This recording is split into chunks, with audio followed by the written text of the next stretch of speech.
Welcome back to my channel. तो मैं आज आपको शॉर्ट नोट में आपके क्या मेंशन करना है 14 सितंबर के, तो ये बताने वाली हूँ। चलिए देखते हैं।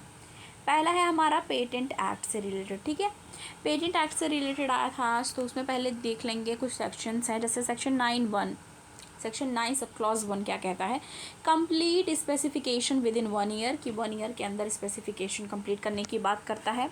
ठीक है, जो section 9 sub clause 1 patent act का है वो। और सेक्शन 21 सब क्लॉज 1 क्या कहता है, रीफाइल डॉक्यूमेंट के लिए, जैसे एप्लीकेशन फाइल करना और किसी भी डॉक्यूमेंट के लिए रीफाइल करने के लिए, मतलब। ठीक है, पेटेंट एप्लीकेशन फ़ाइल किया जाता है जो टॉप 10। अभी देखिए, पेटेंट एप्लीकेशन फ़ाइल जो किया गया है, और उसमें क्या है, इंडिया की तरफ से टॉप 10 एकेडमिक इंस्टीट्यूट और यूनिवर्सिटीज़ भी हैं इंडिया की जो शामिल है।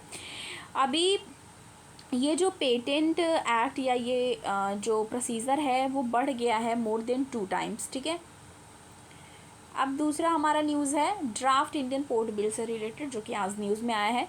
तो पहले तो ये जान लेते हैं कि ये रिप्लेस करता है जो एग्जिस्टिंग, ठीक है, इंडियन पोर्ट एक्ट है 1908 का। ठीक है, तो 1908 यानी कि 1908 जो एक्ट है उसको रिप्लेस करता है, रिपील करता है, जो कि 114 ईयर्स ओल्ड था। 114 साल पुराना एक्ट जो है वो रिप्लेस किया गया ड्राफ्ट इंडियन पोर्ट बिल से।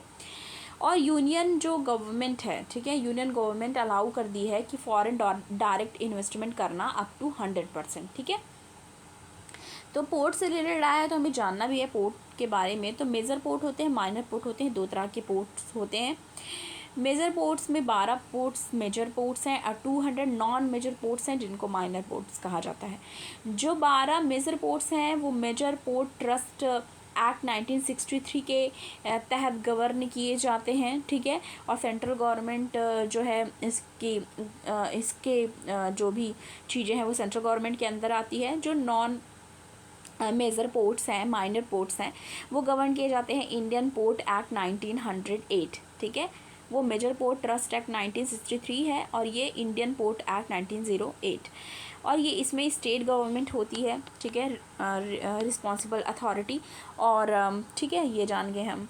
तो हमको जो 12 मेजर पोर्ट्स हैं जिसमें दीनदयाल है, मुंबई पोर्ट है, JNPT है, ठीक है, मुर्मुगांव है, न्यू मंगलोर है, कोचीन है, चेन्नई है, ठीक है, कामारजू है, वियो चिदम्बरम जो है, और विशाखापट्टनम। तो ये सारे जो हमारे मेजर पोर्ट्स हैं उसके अंडर आते हैं।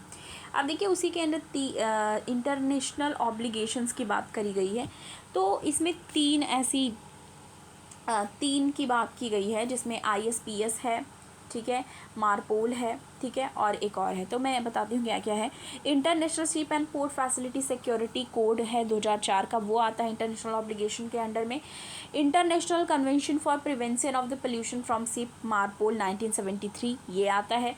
International convention for control and management, ठीक है, management of the ship ballistic ship, ठीक है, बैलिस्ट जो है, water and sediments management convention 2004, वो आता है।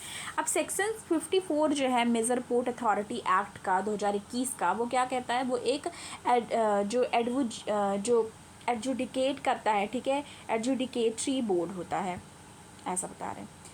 हमारा नेक्स्ट इम्पॉर्टेंट जो न्यूज़ है आज का, वो है विंडफॉल टैक्स से रिलेटेड, जो कि न्यूज़ में आया हुआ है। तो विंडफॉल टैक्स क्या है पहले हम ये जानेंगे, ठीक है, शॉर्ट डेफिनेशन। इसमें है higher tax rate on sudden big profit.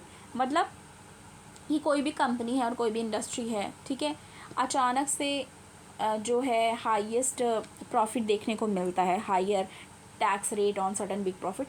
तो जो सडन बिग प्रॉफिट्स होते हैं उस पर जो हायर टैक्स रेट लगाए जाते हैं उसको विंडफॉल टैक्स कहते हैं। ठीक है, निर्मला सीतारमण जी जो हैं उन्होंने इस चीज़ को बोला है कि it's a ad hoc not permanent. ठीक है, अभी एडहॉक की तरह इसको देखा जा रहा है। एग्जाम्पल देख लेंगे, इटली और हंगरी पहले इसको इम्पोज कर चुकी हैं। और जो ये विंडफॉल टैक्स है वो प्रॉफिट अब नॉर्मल लेवल जो होता है उस पर लगाया जाता है जब high due to high inflation. ठीक है, और ये हमारी चीज़ें ध्यान में देने वाली बात थी। नेचुरल रबर से रिलेटेड देख लेते हैं। नेचुरल रबर फॉल करी है, ठीक है, नेचुरल रबर फॉल में देखते हैं क्या है। India currently world 5th largest producer of natural rubber. तो इंडिया जो है 5th लार्जेस्ट प्रोड्यूसर है नेचुरल रबर की, ठीक है। सेकेंड बिगेस्ट कंज्यूमर भी है ग्लोबली, ये भी ध्यान देना है। इम्पैक्ट क्या है, इकोनॉमिक क्राइसिस देखने को मिल रही है रबर प्रोड्यूसर्स जो हैं उनको, ठीक है। और रबर बोर्ड जो है उसका हेडक्वार्टर कहाँ पे है, कोट्टायम केरला में, ठीक है। और मिनिस्ट्री, ये किस मिनिस्ट्री के अंदर आती है, कॉमर्स एंड इंडस्ट्री के, natural rubber commerce and industry के जो आती है, ministry of commerce and industry, इसके अंडर आती है, ठीक है। तो ये हमारा था आज का, ठीक है, द हिंदू का शॉर्ट नोट जो कि हमें पढ़ना था, जो जो इम्पोर्टेंट चीज़ थी वो मैंने बताई। वीडियो आपको पसंद आए, वीडियो को लाइक कीजिए, ज़्यादा से ज़्यादा शेयर कीजिए, चैनल पर नए हैं सब्सक्राइब करना ना भूलें। मिलती हूँ आपको नेक्स्ट वीडियो के साथ। Thank you.